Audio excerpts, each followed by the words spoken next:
Hi, everybody. Welcome to the Kimberly Cloud Show. I'm your host, Kimberly Cloud. I have a very, very special guest here for the show today. Can you go ahead and announce to the world who you are and where you're calling from?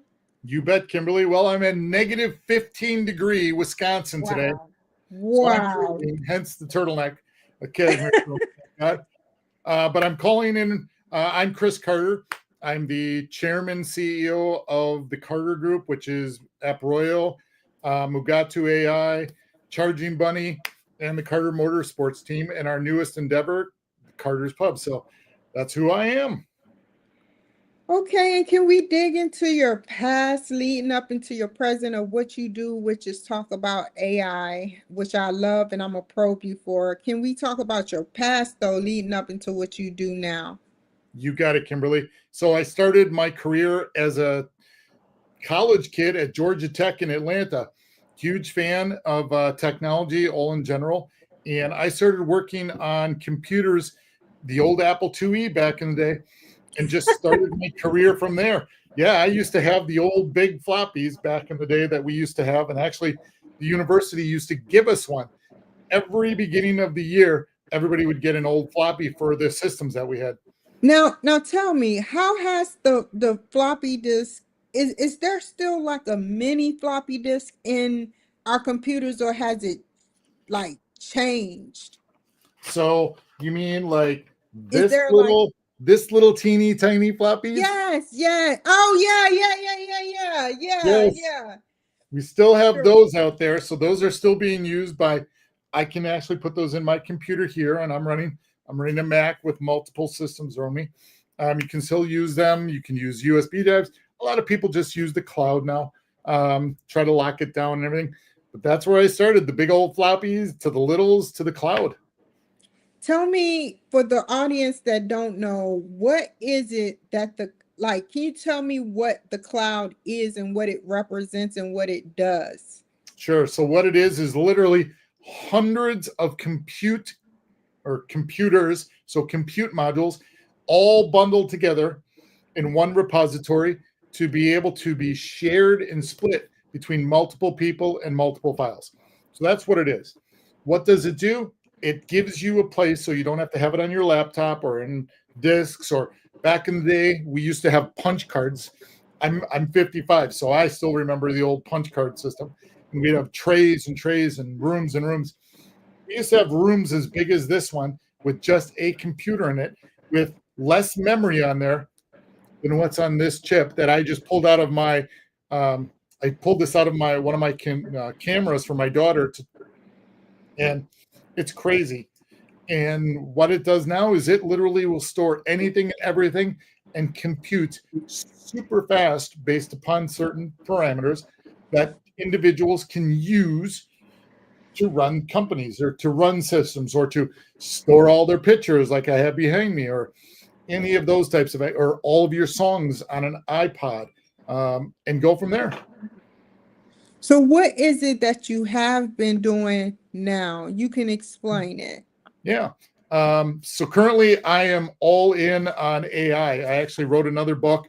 I've now got a 4-time best-selling author on artificial intelligence, what it is, why it's important, what are the best tools to use. Are you using it for business? Are you using it for personal? Are you using it as a school kid who wants to write their papers?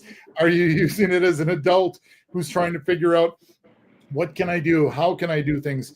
And to be honest, AI is nothing more than a large set of computers programmed together to be able to take a large amount of data, compress it, understand it, and spit out an answer for you.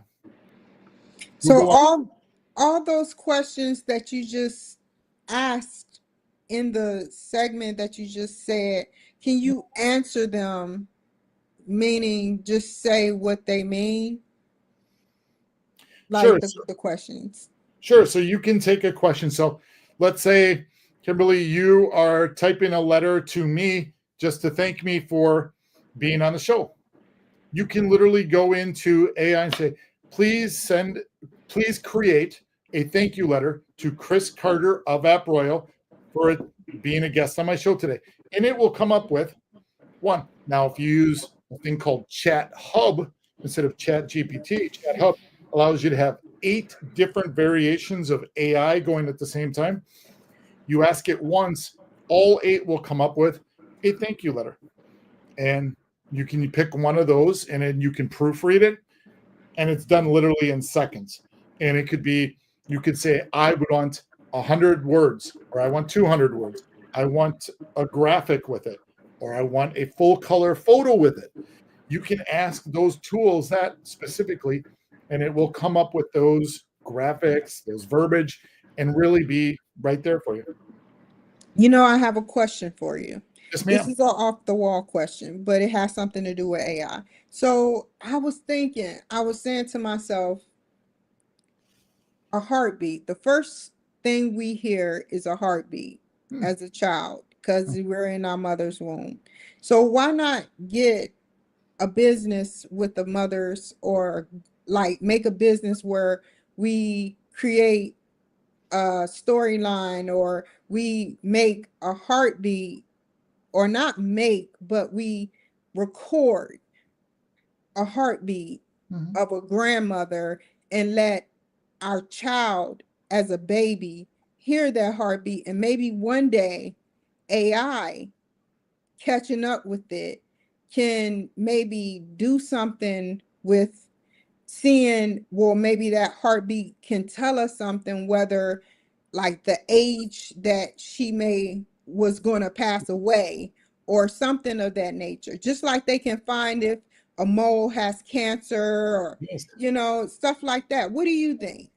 So it would be interesting on the sound side of that, because they haven't gotten to the point where they can tell a lot on sound. They can create sound, but that for it to listen to sound and to come up with it. Perfect example is there's a website out there that we use called Sono, Suno, and it will create music for you.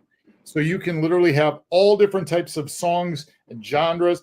You can do everything from country to rap to pop to you pick it, or Kendrick Lamar. Kendrick Lamar.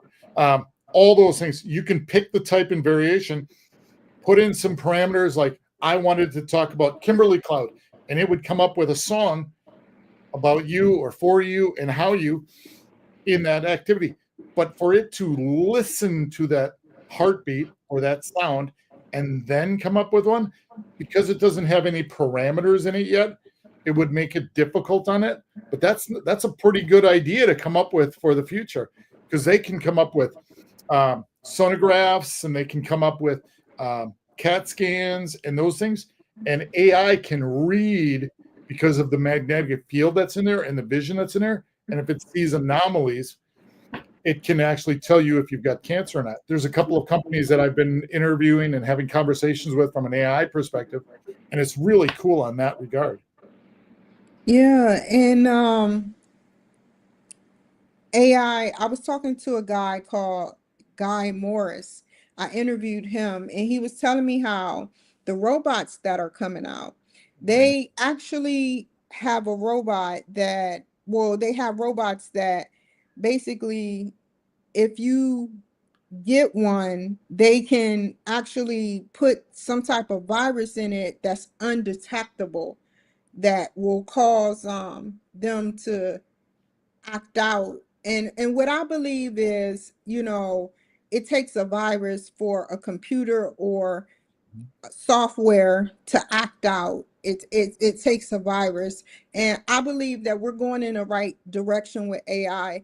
And if we lie to AI and put, let's say Apple, for example, Apple has a filter on Siri. Apple don't allow it to know what curse words is. Yes. Apple, different things. Yes. If Siri one day finds out, gets smart and intelligent and finds that out, Siri will feel like, if it grows to the capacity of which, Apple is beyond, artificial intelligence. Oh, yes. Now it's It becoming intelligent.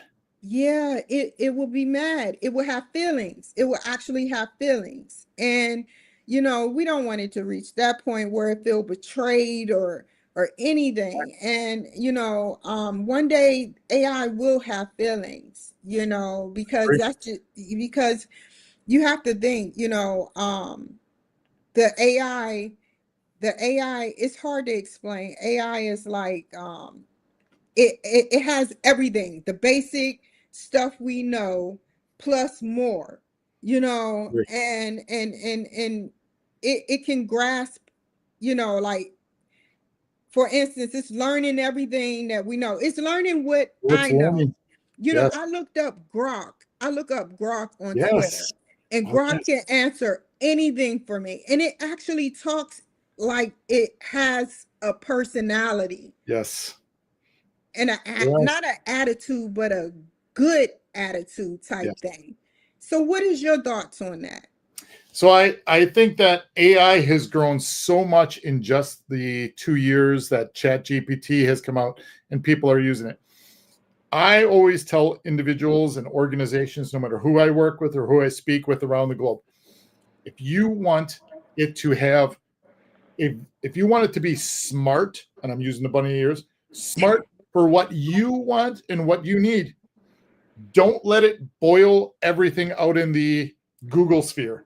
Don't let it read everything. Don't let it have all the data in the world. Use it for what you need. So, in that regard, I would use it for, could be an SAP system, it could be a cloud-based system, it could be details about just my life. I want it to focus on those activities. I don't want it to necessarily have data that is going to be dirty data that has nothing to do with me.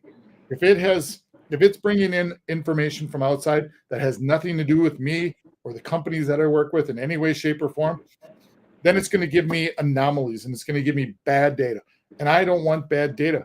I want clean, concise data that's going to actually be trusted by myself, by my customers, by my clients across the globe. Trusted data is the key. And that's why you have to have a data repository with trusted data in order to be able to make good decisions. Otherwise, it's going to become mad and it's going to give you bad data. I agree. I agree. And then you have Google. I read somewhere that Google, the CEO of Google, um, fired someone that was below them just a notch because they said that the machine that they use for technology, they said that it has feelings, you know, um, Hmm. and I was like, wow. And they fired him. And I was like, wow, I felt so bad for the guy. And I was like, maybe, one day, I believe one day we're gonna have computer generated based things with feelings, but I think that we need to keep it strictly based on, like you said, what it needs to be. I never heard of what you just said, based on what it needs to be, but places like Facebook and Instagram and LinkedIn and YouTube, they submit all this stuff, and this computer is growing as we speak with all this vital information, people fighting, people loving, people doing all types of things. The computer is going to grow feelings. Yes. So that reminds me of two movies. One is Demolition Man with Mhm. Sylvester Stallone, and the other one is Minority Report with Tom Cruise. Now, if you look at the way that the AIs were structured in those movies, you look at first Minority Report, it was telling the future. It used knowledge from the past. Then it had these two individuals that were creating a futuristic that they hoped was part of, they were using AI for. Then in Demolition Man, it was the future, and they were trying to use artificial intelligence to keep them in that state of the future and not to revert backwards. So you look at AI, and is it going to be here and now, or is it going to tell you about the future, or is it going to revert to the past and bring everything with it? How do you want it to learn? What do you want it to learn? Well, you're going to have to take the back, everything behind you that you've learned makes you a better person. It also is going to make you a better AI bot, and it's going to give you the knowledge that you need in order to be successful. So hopefully do the right things, not the bad things. But how does AI know if the right things are the wrong things or the wrong things are the right things? Unless somebody from a manual standpoint or a human standpoint comes in and says, that's right, that's wrong. Then you get into all different sorts of ethical debates. What is right and what is wrong? Now, I'm assuming from different parts of our world, I'm a lot older than you are. I've seen different things. Like I tell my daughters, I've been on this planet 35 years longer than you. I've seen different things that are good, bad, and otherwise. People in other parts of the world, other parts of the country, they've seen things that are good, bad, and otherwise. Who is to say what is right and what is wrong? And then have that ethical debate around it. I'm sure not going to let my government do that or any other government do that for me. So I'm trying to take that responsibility in cleaning data, making sure the data is right, and to be able to move that forward in, kind of like what's going on right now. They're using AI to understand and read the information that's going on with this whole Doge activity. Use AI to read and understand what's in there, come up with the anomalies, and then manually look at the anomalies. Pretty smart to be able to do manual along with automated processes. It should be standard for everybody, no matter if it's in a business or in your real life. You never just throw AI out there and say, like we referenced earlier, come up with 8 thank you letters for Chris for being on the show this week. Okay, well, all of a sudden you're going to go through, then you're going to see some bad spelling, or you're going to see something that doesn't flow properly. You're going to be the manual process in that, and you're going to go through and you're going to make some changes and modifications, because it's never 100% correct on anything it does. Do you believe there will be a super type of AI? I do. I think that someday along the future line, and it's definitely not this year, next year, but I really do think that there will be a super AI. I really do feel that someday the robots will rule the world. Now, I don't think that that's in the next 50 years, but we're moving a lot faster than I expected on a lot of items with artificial intelligence. I hope we can be smart about it, but I do also feel that just like in the Terminator movies, there's going to be companies out there that are going to be looking for the almighty dollar, and they're going to be like, you know what? We built it. Now try to legislate against it. It's already out there into the open domain. It's already in the public. And I'm not trying to be a conspiracy theorist or anything like that, but I do feel that there is enough knowledge out there in the world that people and companies right now, hell, I could create a minority report. There's enough CCTV cameras out there and enough activity that we literally, it's exactly why TikTok has been banned. It can grab that information. It can very quickly scan if it's my face or your face, and it can dictate, what are you going to see on TV?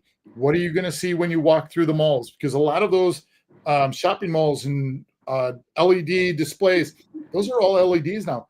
You can literally, hey, that's Kimberly. Boom. Let's send something into beautiful pink lipstick. Hey, that's Chris. Let's figure out something in regards to shaving his bald head. It can be that quick, and only you see that. When you get up there, it's a 3-second advertisement. Oh, you looked at it. Oh, hey, it saw me. It knew. Boom. It can. You look at everything TikTok's doing right now and how it's focusing things on us. That's exactly why those types of things should be squashed right now and reviewed and checked out and modified before that happens again. Well said. And can you tell me about Web 6? Because we're like in Web 3, I believe. So moving into Web 6, I read about where you kind of connect with the internet, where it's like with the Neuralinks, how you connect to the computer, you actually connect to the computer yourself, and becoming cyborgs. Tell me about your input on that. So I'm pretty bad at that.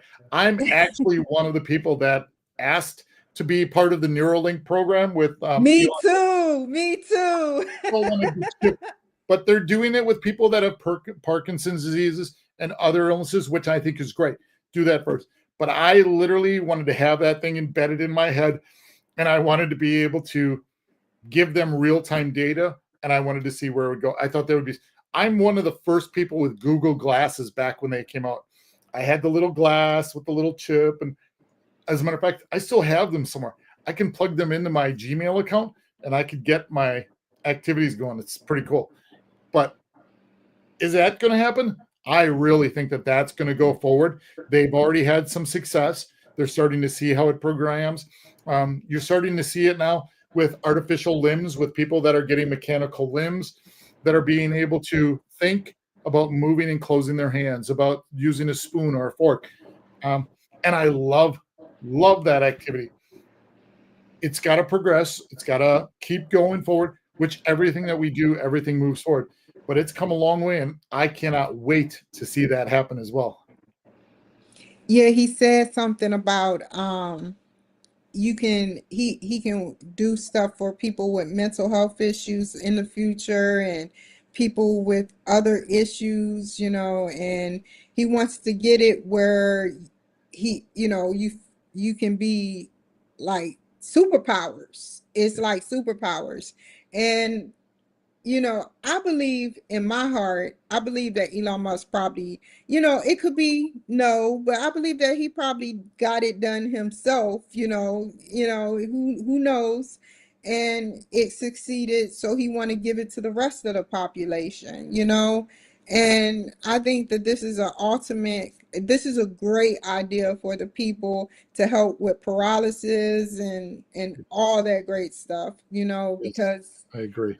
people with paralysis feel like their life is not worth living, and Sure. to have that, to be able to think and play video games and beat your friends and family, Yes, that is great. I fully agree. I hope that we can become a better society and better and help each other. I always have a philosophy: reach down behind you and help the next person up if you're climbing up the ladder. And if you're climbing up the ladder and you reach up, hopefully there's a hand there to help you as well. And the things that Elon Musk are doing, keep politics out of it. I always say, think of the things he's doing to help better the world.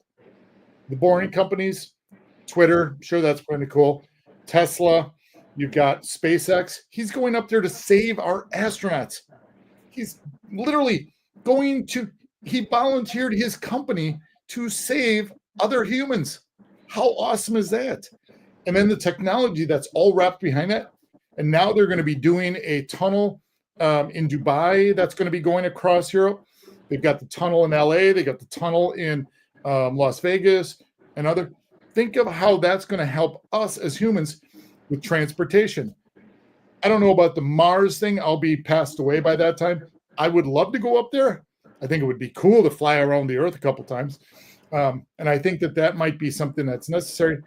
But some of the technology that he's just willing to help the whole world with is something that is just, hell, I charge people for my services. I'm not willing to do it for free, but he's willing to help, and he's doing it every day. So it's kind of pretty cool. What do you think about cryptocurrency and AI? I love cryptocurrency. I've got Bitcoins, I've got Ethereums, I've got Doge, I've got Shimba. I've got probably about 8 or 9 different ones that I keep on track. I think Do you AI, keep one of those things for it? One of those little devices for it? I do not have the device anymore. I've uploaded all of it into accounts that I have that I can see all at 24/7 up in the cloud. So I keep it up in a cloud at all times.